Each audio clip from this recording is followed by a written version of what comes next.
Where there is no vision, the people perish.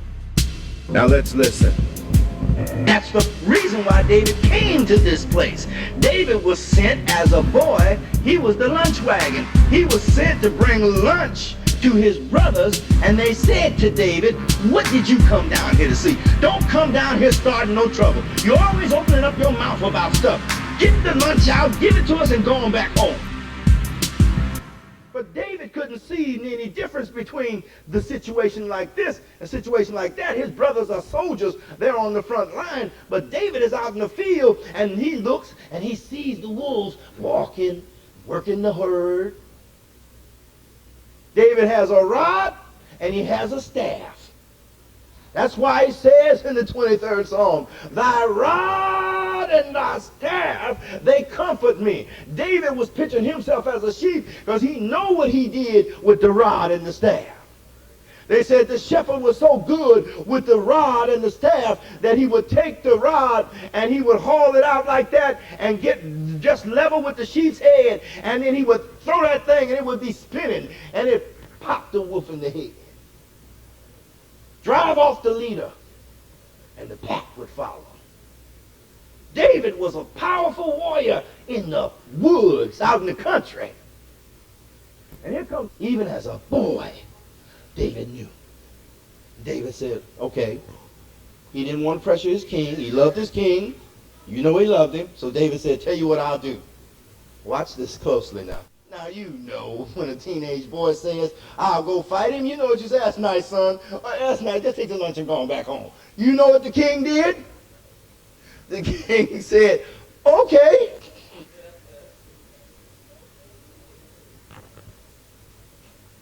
I know Abner and them stood there. Abner didn't even say anything about his own cousin. They just stood there probably at the table and said, okay. Saul hurried up. Saul said, and here, take my armor, and threw it to David and said, put it on, man, I'm going out there. What was his strategy?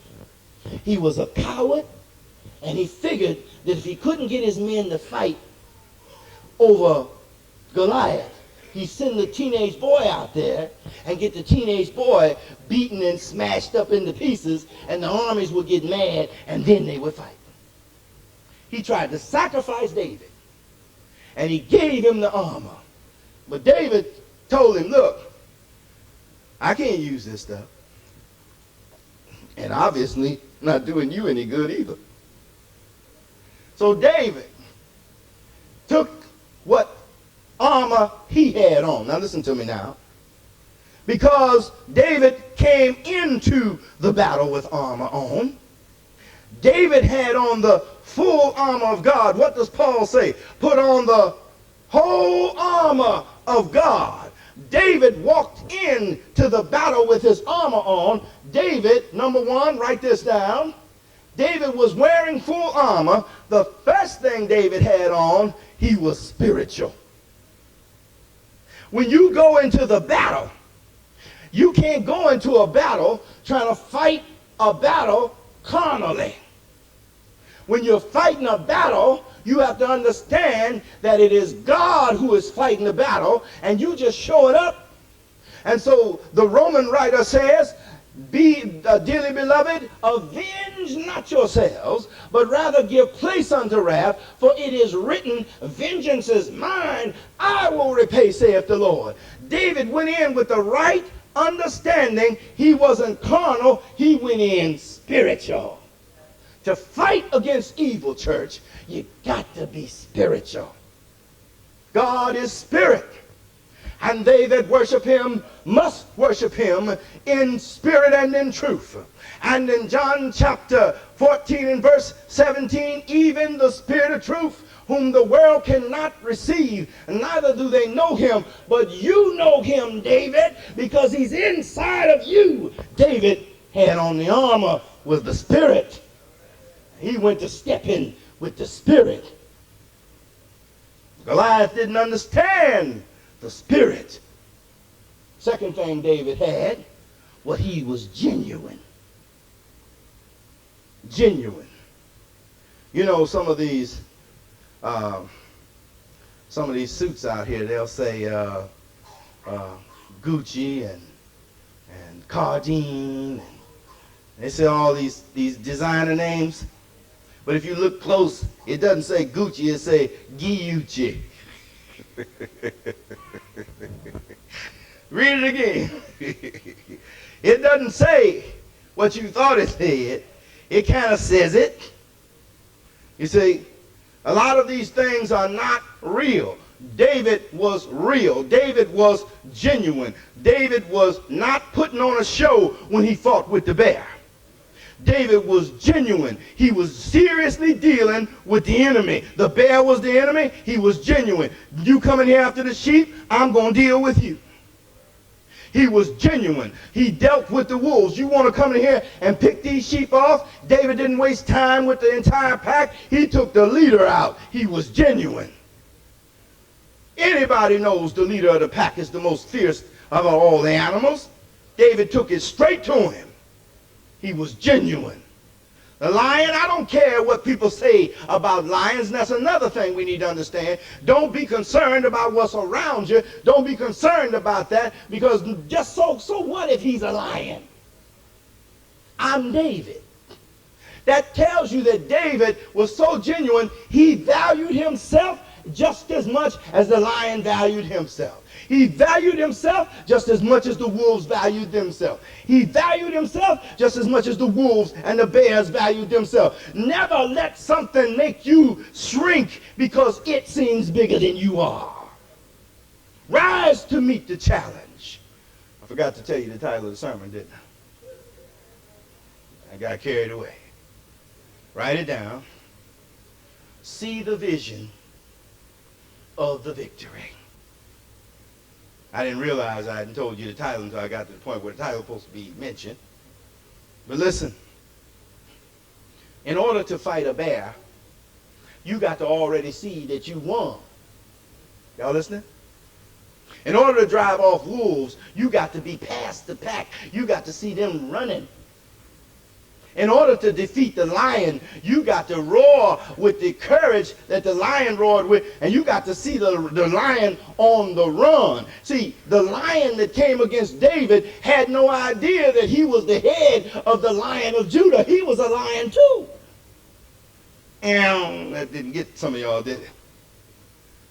So when you see the vision of the victory, already you have won the battle. Just go on and stand up to what's coming after you. And so David didn't see this any different. All he saw was the victory. How do you know? Let's look back at it again. Look at what he says. Goliath talked about him, didn't he? The enemy boasted of his strength. He had no regard for David. You see it over there in verse 43. The Philistine said unto David, am I a dog? You see it? He had no regard for David. He had no regard for Israel. He had no regard for God, and he deliberately blasphemed God. Now watch this now. There's a word in the Greek language, and it's anthropos. The word anthropos means man.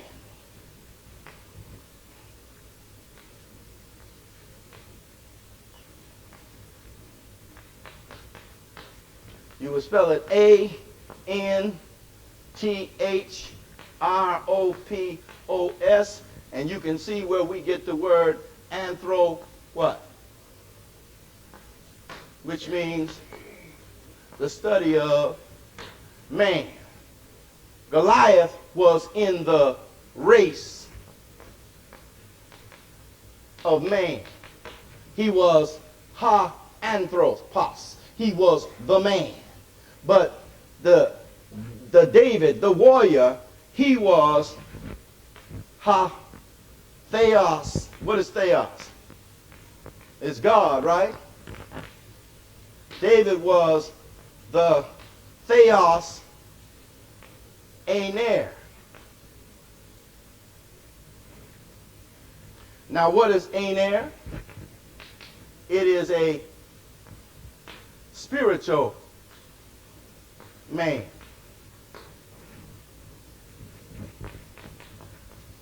He was the God man, or he was the man of what?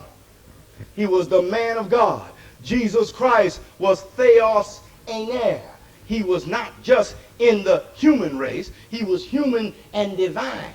You see, David had the spirit as well as the flesh. He did not let the flesh make him afraid. He stood up in the spirit. His strength was not in his flesh. His strength was not in the armor. His strength was not in a slingshot. His strength was in the spiritual God that was protecting him. He was Theos Ener. He was God's man. And as long as you're God's man, as long as you're God's woman, I don't care what giant is on your doorstep. Go on out there and get him. Goliath came with his brag. Do you know how many folk ran when Goliath did his brag? I'm going to kill you. Folks said, well, great dynamite, and ran away. He said that to David. David said, what did you say to me? What did you say to me? You going to give my bones to the birds of the air? I got news for you. I got something different. I'm going to cut off your head. That's some scary stuff. Wait a minute, little fella. That's cute. Oh, you think it's cute? I'm going to cut off your head. David had that look on his face. Have you ever looked at anybody and know that they were serious and they meant what they said? Huh? Yeah, Goliath looked. Man to man. When Goliath looked at David and David said, I'm going to cut off your head, Goliath said, He was a little bit concerned. You know what made Goliath step a little bit further? The fact that everybody was watching him.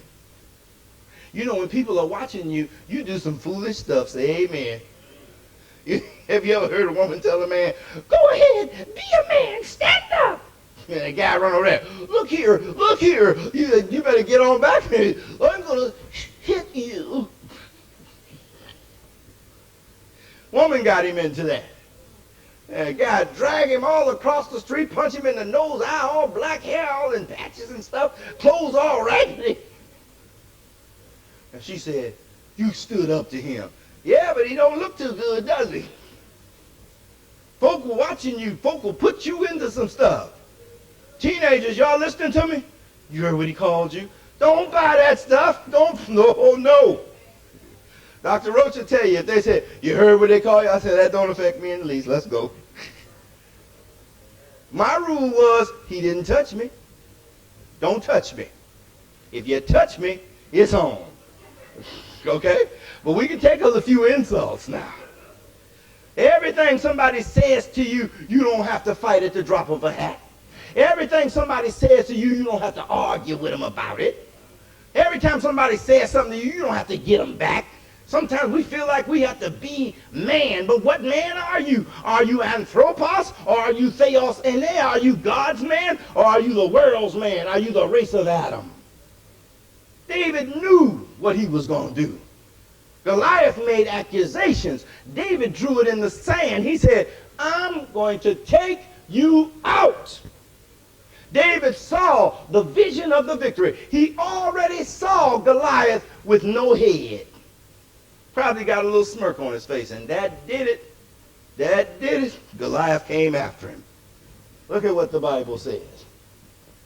In verse 47, David says, and the assembly shall know that the Lord saves not with the sword and the spear, for the battle is whose? The Lord's. And he will give you into my hands. Boasting ain't going to do you any good, because David says, I've already saw the vision of the victory. If you're trying to overcome vice in this world, you've got to see the vision of the victory, church. If you're trying to quit drinking, if you're trying to quit gambling, if you're trying to quit running around with Susie or Bobby, you got to already see yourself no longer doing it in order to win that victory.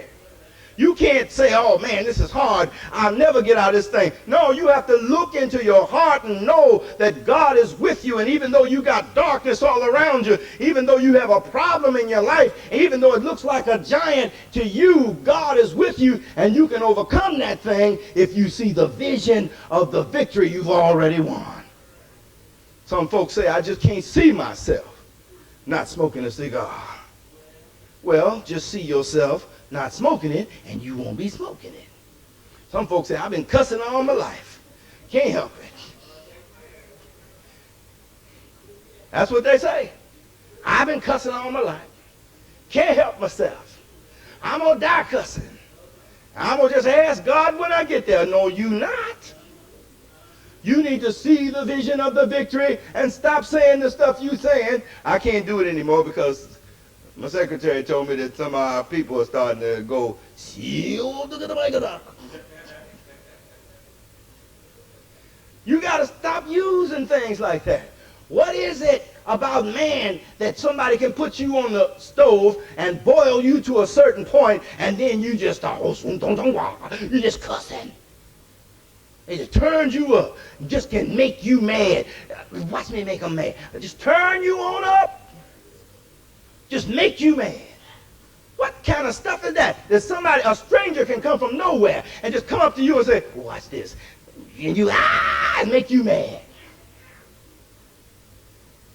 A stranger don't even have to know you. You be in the car, the other person in the car, it's wintertime, both the windows rolled up, they cut in front of you, and you in the car about to have a heart attack, and you hollering at them. Inside it sounds like, but outside you going. The person is driving. You're not saying anything to them.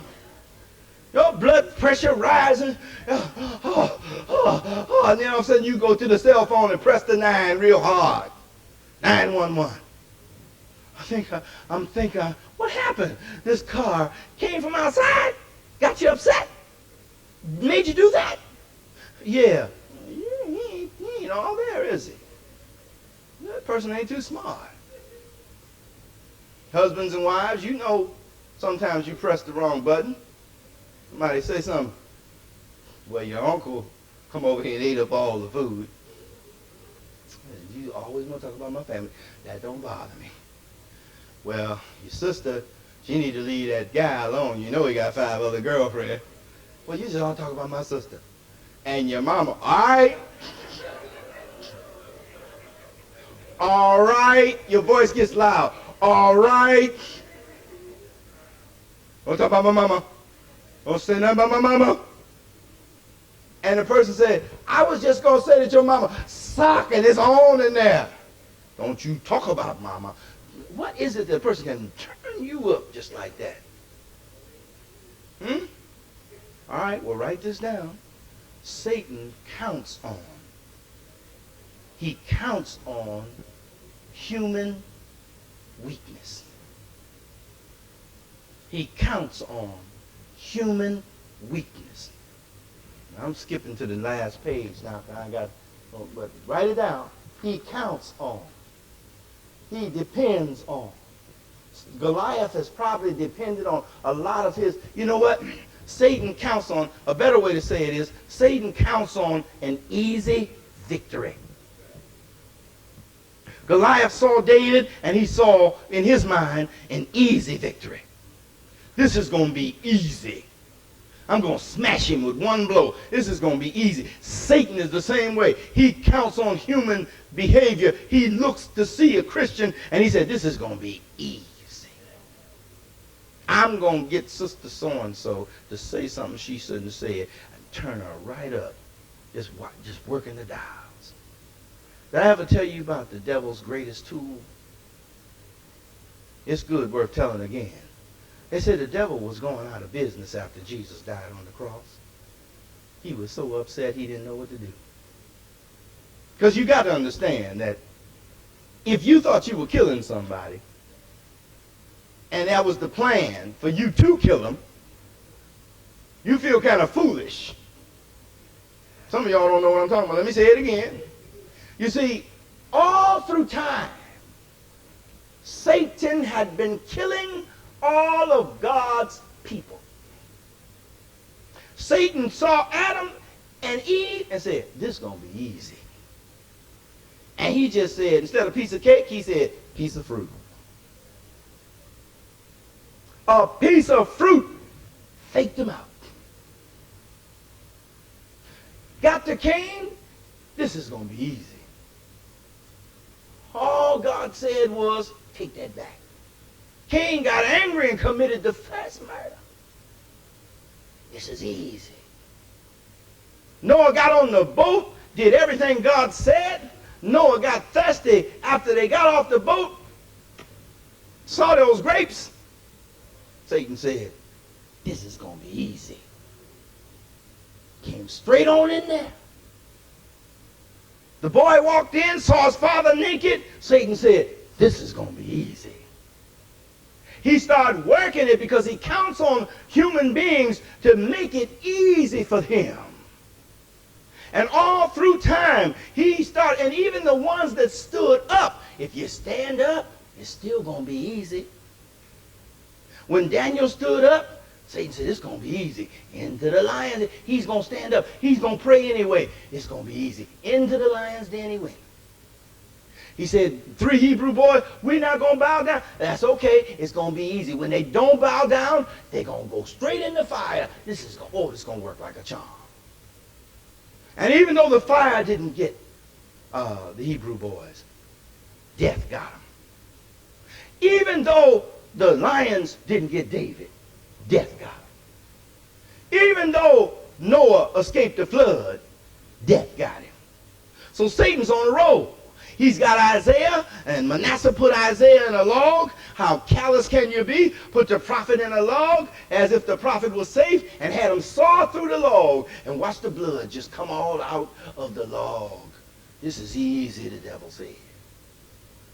John the Baptist preaching in the wilderness of Judea. Repent, Satan said. Ha, ha, ha, this is going to be easy. Girl started dancing in front the king. Said, what do you want? Oh, you so beautiful. I'll give you anything you want. Her mother said, ask for John the Baptist's head. The king said, ask for the man's head? What's wrong with this girl? It's twisted. You said you're going to give me? Gave it to her. Cut off John's head. Brought in a silver platter, blood dripping with the head on it. Satan said, yes. Then he caught Jesus. Pilate said, whom shall I release unto you? Jesus, which is called the Christ, or Barabbas? And everybody said, Barabbas. He said, well, what should we do with Jesus? They said, let him be crucified. Satan said, this is going to be easy.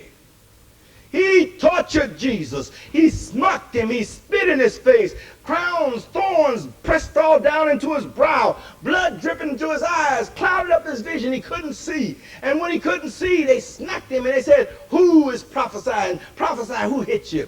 Take off all his clothes. Let's see what he looks like naked. This is easy.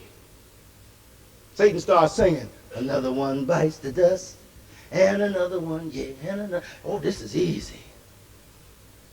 Jesus walking up the hill, Satan stuck his foot out. Bloop, tripped the Lord, and cracked up, got up there to the cross, and when the nails was going into Jesus' hands, the soldiers was hammering those nails into Jesus' hands, and Satan was just dripping with sweat. Oh, this is great. So he hangs Jesus up on the cross, and then he puts all his folk around the cross, and he puts a thief on the cross with him, and everybody just prophesy, get down from there, come down there, just, oh, this is so great. I thought he had potential, but it's easy. But you see, 3 days later, Jesus was saying the same thing the devil was saying. This is easy. And the stone was in front. And he didn't push it himself. He just got up and the stone rolled away. And Jesus walked out and the angels came down. Pop, pop. Jesus said, This is easy. And went forth.